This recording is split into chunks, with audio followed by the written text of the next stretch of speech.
Zillow published a report this week. It called The Dollars and Cents of Buying a Home. And I think one of the things that was really kind of impactful and that agents really need to internalize is that, and we all know Zillow is great at research. I think every single one of us on here would admit that the consumer insights that Zillow comes up with are exactly what have enabled Zillow to stay so on top of trends and so in the forefront of everything related to residential real estate.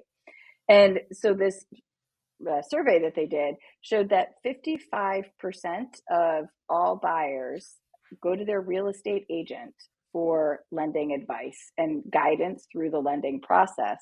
The number goes up for those that are first-time buyers, with 58% of first-time buyers looking to their real estate agent as the point person for guidance about all things related to lending.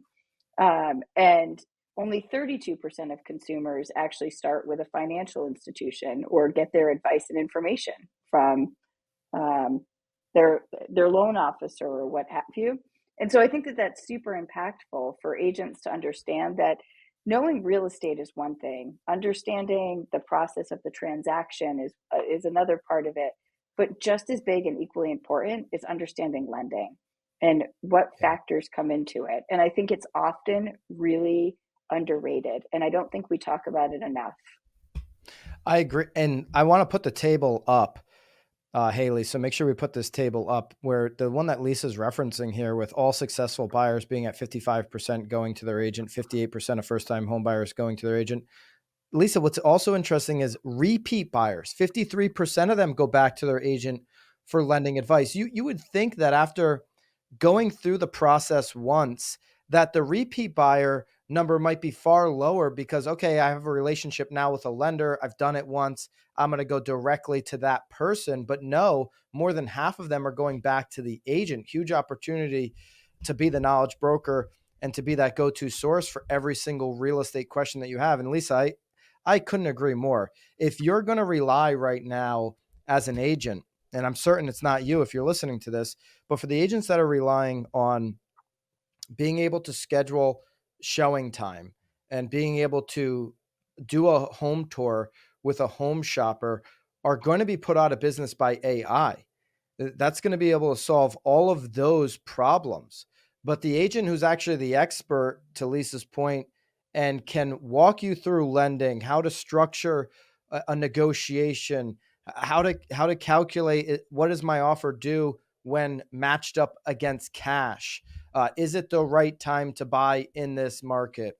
You know, what are the conditions that are happening in the community that's going to impact the next 10 years of home values? What businesses are coming out? What businesses, are going out rather and coming in? All of those questions, all of that information, you should be the resource to your clients and consumers.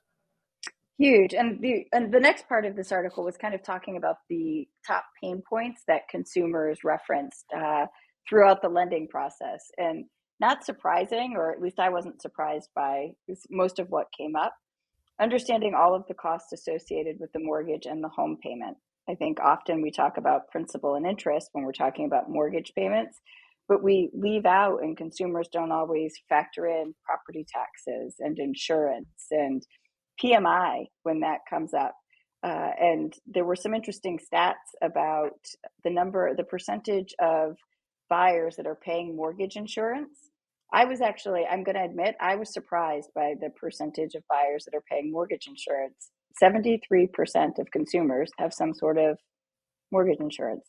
That's a big number. Yeah. Tommy, you're grimacing. I'm shocked by that. I mean, that's the way people talk, and even agents say this, like, "Oh, you need 20% down to buy a home," and this is, and I love looking at data like this. NAR does the same thing with like what sellers are concerned about, because agents tend to focus on stuff they think in their head is the consumer's concern instead of what actually matters to them. Right. And Right. a 5-minute read of this article would change the outlook if people actually do it on how that's going to impact their ability to win clients and educate them. And Byron, you're right. I mean, we're going to get replaced in a lot of this stuff if we can't provide value. And it's going to give you the insights on where your conversations should be leading to when you talk to new leads, when you talk to new home shoppers, when you talk to somebody at open house. The mistake that we make as agents far too often is that our last 10 or 12 deals is our reflection in our head of what the market is thinking and how consumers relate to the market. Your last 10 or 12 deals are not a big enough sample size. I'm sorry, it's just not. And so looking at these macro trends is just as important as the information and education that you learned during your last 10 or 12 deals.